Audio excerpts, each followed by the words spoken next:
바로 간 게 아니고요. 샤워를 하라 그러더라고요. 거짓말이 아니고 그때 제가 양복을 입고 있었는데 화장실에 들어가서 샤워를 다 해야 된대요. 네, 안녕하세요.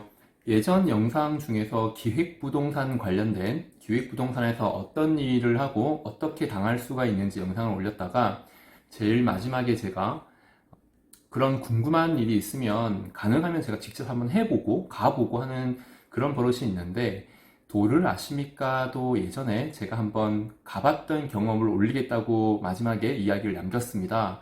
그래서 벌써 지금 수개월이 지났지만은 오늘은 제가 사업과는 관계가 없지만 제가 예전에 도를 아십니까를 끝까지 따라가 보고 있었던 일들을 오늘 한번 이야기를 해보려고 해요.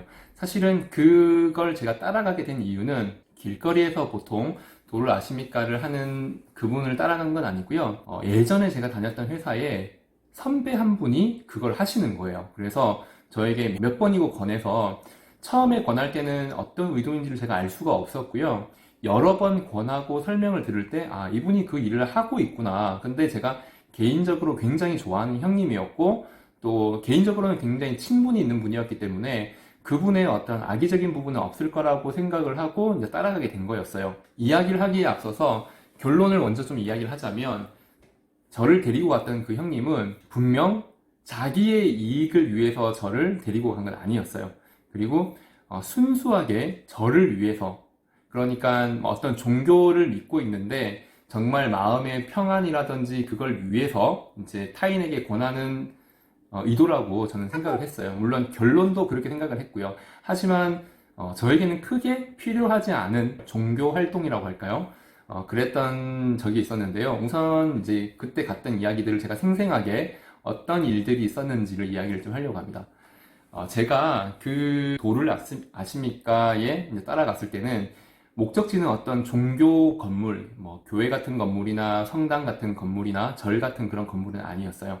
제가 갔던 곳은 평범한 빌라였습니다. 누군가가 거주할 것 같은 그런 빌라의 건물이었고 계단을 걸어서 올라갔습니다. 3층 정도 되는 건물에 올라갔는데요. 일반 이 현관문이었어요. 거기에 막 아무것도 적혀 있지는 않았습니다. 거기에 띵동 하고 누르니까 이제 누군가가 문을 열어주는데 한복 입으신 아주머니가 계시더라고요. 한복 입으신 아주머니인데 화려한 한복은 아니고요. 뭔가 그 옛날 영화에 보면 주모 같은 아주머니가 무채색 한복을 입고 계셨고 굉장히 그냥 단아하게 그냥 옆집 아주머니 같은 분이 계셨고요. 그 아주머니가 문을 열어줄 때 그 뒤쪽으로는 다른 비슷한 복장의 아주머니들이 분주하게 왔다 갔다 청소도 하고 정리도 하고 뭐 이러고 계시더라고요. 내부가 한 30평 정도 되는 빌라? 구조는 그냥 일반 주택하고 똑같았어요. 거실이 있고 화장실이 있고 작은 방이 있고 큰 방이 있고 중간 방이 있고 이런 빌라였거든요. 거기에 이제 들어가서 아주머니들은 이렇게 저렇게 막 이렇게 왔다 갔다 하면서 일을 하고 계셨고요. 어느 작은 방에 들어갔어요. 이 도를 아십니까의 그 공간에 장이신 거죠. 교회로 치면은 목사가 될 테고 성당으로 치면은 신부님이 되시겠죠. 그런 공간의 장, 어떻게 표현을 할지 모르겠네요. 빌라장이 계셨어요. 들어가니까 그냥 일반 책상, 학교에 가면은 선생님 책상 같은 거 있잖아요. 철제 책상 같은 데 앉아 계셨고요. 저에게 이제 차를 주시면서 이야기를 하셨어요. 그분은 훈장님 같은 옷을 입고 계셨어요. 훈장님, 하얀 그 선비 옷 같은 거, 그런 거 입고 계셨어요. 그분이 저에게 종교가 있는지 물어보더라고요. 저는 있는 그대로 이야기를 했어요. 저는 원래 그때 교회를 다니고 있었고, 물론 지금도 교회를 다니고 있고요. 그런 걸 물어보고 저에게 과거에 굉장히 안 좋은 상황에서 죽음을 맞이한 조상님이 혹시 있는지 물어보더라고요. 그래서 제가 아는 선에서는 없다라고 말씀을 드렸거든요. 그런데 이제 저에게 여기에서는 모시는 신이 조상님이래요, 조상님. 그래서 조상에게 정성을 드려야 된다라고 이야기를 하더라고요. 처음에 정성을 드린다는 이야기가 뭔지를 몰랐거든요. 그런데 정성을 드린다는 게 제사를 지낸다는 뜻이더라고요. 그래서 정성을 드려야 되는데 제가 이제 한 10분 정도 이야기를 하니까 제가 눈을 이렇게 깜빡거렸어요. 이야기를 하면서 이렇게 깜빡거렸는데 저보고 이러더라고요.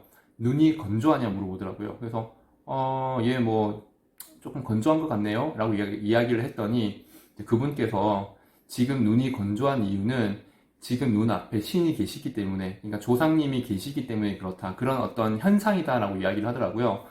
조금 어이는 없었거든요. 어이가 없었는데 그냥 이야기를 계속 들었어요. 그리고 부정하지도 않고 이야기를 계속 들었어요.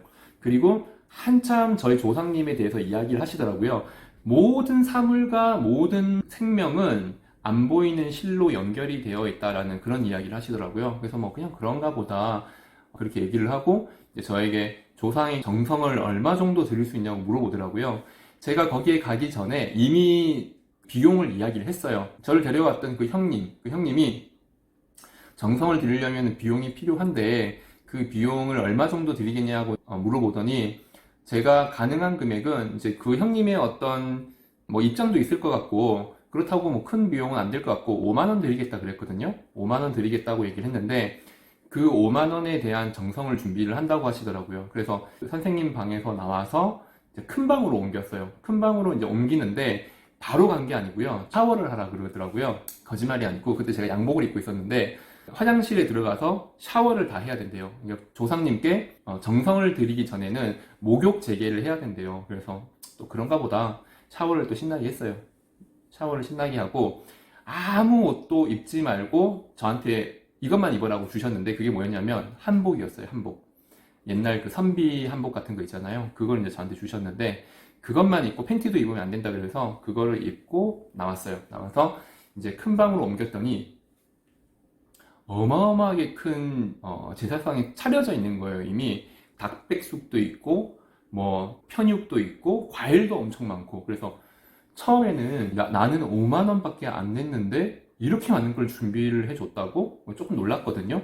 그런데 알고 보니까 이건 계속 재사용하는 거다 보니까 어차피 닭백숙 이런 것들은 이제 식사로 먹을 거고 제가 볼 때는 그렇다고 하더라도 제가 드린 정성으로 뭔가 돈을 벌겠다라는 그런 의도는 아닌 것 같아요. 어쩌면은 저보다 훨씬 더 많이 내는 분들의 비용으로 유지는 할지는 모르겠지만 어찌되었건 저는 5만 원을 냈고 그렇게 제사상이 차려져 있었습니다. 재밌었던 것은 이제 그때부터였는데요. 제가 이제 제사상 앞에 앉아 있는데 저보고 절을 7번인가 5번인가 정확하게 기억이 안 나요. 보통은 이제 조상님께 제사를 지낼 때는 2번 절하고 반절 한번 하잖아요. 그런데 그때는 뭐 설명을 굉장히 장황하게 하셨는데 5번인가 7번인가 하여튼 많이 했던 기억이 나요. 많이 했었고 그리고 저에게 그 자리에 이제 무릎 꿇고 앉아 있으라고 얘기를 하더라고요. 그래서 할 거는 다 하고 무릎 꿇고 앉아 있으니까 뒤에 그 선생님, 그 원장님 같은 선생님이 제 뒤에서 제가 절을 할 때마다 같이 절을 했었거든요.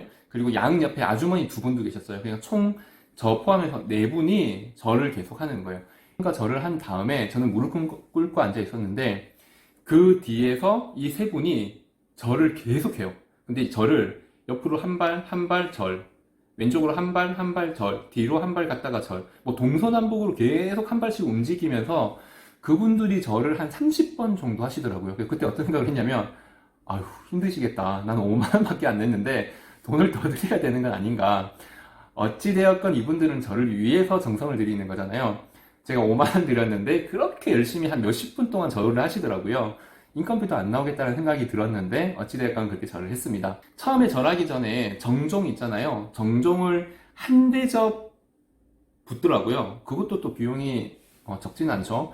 한 대접 붓고 제가 절을 시작하기 전에 그 이름은 잘 모르겠어요. 이렇게 그 한 잔 입을 댔었는데 정종이 술이니까 좀 이렇게 독할 거 아니에요. 그런데 한 30분 정도 절을 하고 막 왔다 갔다 하시다가 한 큰 대접에 부어뒀던 정종을 다시 한 잔 떠서 저한테 마셔보라고 하더라고요. 마셔봤는데 처음에 먹었을 때와 맛이 차이가 나느냐라고 물어보더라고요. 그래서 제가 뭐라고 얘기를 했냐면 잘은 모르겠는데 조금 부드러워진 것 같은데요? 라고 이야기를 했어요. 그랬더니 이분이 옳았구나 하면서 저한테 했던 얘기가 뭐냐면 그게 왜 그런 줄 아느냐. 지금 조상님이 와가지고 이걸 마셨기 때문에 부드러워진 것이다. 이렇게 설명을 하시더라고요. 그래서 제가 그런가? 이렇게 생각을 하면서 그때 제가 약간 반론을 이야기를 했어요. 어떤 거였냐면은 근데 제 생각은 이게 정종을 이게 큰 넓은 대접에 부어놨고 30분이나 지났기 때문에 알코올이 날아가서 그런 거 아닐까요? 라고 이야기를 했는데 그건 또 아니래요. 그건 절대 아니고 그렇게 생각하면 끝도 없다라는 식으로 이야기를 하시더라고요. 분명히 지금 조상님이 계속 여기 주위에 계시고 저에게 많은 것들을 도와주고 있다 이렇게 이야기를 하시더라고요. 그래서 저는 그냥 뭐 긍정도 부정도 크게 하진 않았고요. 그냥 저는 정종이 맛이 좀 바뀐 것은 알코올이 날아가서 그런 것 같다라는 정도만 이야기를 했었고 거기에서 이제 이야기는 끝났어요. 그리고 제가 어떤 액션을 취할 때마다 그것은 조상님 때문이다라고 자꾸 이야기를 해요. 예를 들면 그 공간에서 제가 한 3시간 정도 있었거든요. 처음에 이야기 듣고 샤워하고 정성 들이고 또 이야기하고 한 3시간 있었는데 얼마나 힘들었겠어요. 그래서 제가 이렇게 목을 만지면 지금 혹시 목 아프세요? 이렇게 이야기를 해요. 그래서 예, 좀 목이 뻐근해서요. 그게 지금 조상님이 오셔서 그래요. 계속 그 얘기를 해요. 뭐 어깨를 치면은 그것도 조상님 때문에. 모든 걸 조상님 때문이라고 이야기를 하시면서 앞으로 꾸준히 조상님께 정성을 들여야 된다라는 이야기를 하는 게 이제 그분이 했던 이야기들이고요. 목적은 이제 그런 거, 정성을 들인다는 것은 돈을 내야 된다는 뜻이고, 그 돈을 꾸준히 내어야지 이제 그 공간이 유지가 되겠죠. 저 같은 사람이 많아야지. 물론 이제 거기서 나와가지고는 단 한 번도 거기 간 적은 없어요. 그리고 그 형님께도 그 형님이 워낙 자꾸 같이 가자. 나를 위해서 이제 이야기를 하는 거니까. 물론 뭐 거기에서 받은 돈을 월급 형태로, 수당 형태로 받을지는 몰라요. 그런데 그 형은 저랑 개인적으로 굉장히 친한 형이고 또 저에게 개인적으로 많은 것들을 도와주는 형이었기 때문에 뭐 그 돈이 고스란히 그 형님한테 간다고 하더라도 제가 기분 나쁠 그런 상황은 아니었어요. 그냥 제가 좋아하는 형이니까요. 그래서 그렇게 해서 이제 나오게 됐어요. 그래서 저는 도를 아십니까? 라는 것이 어떤 걸 하는지는 그때 다 해소가 됐고 그 뒤로는 궁금한 게 없더라고요.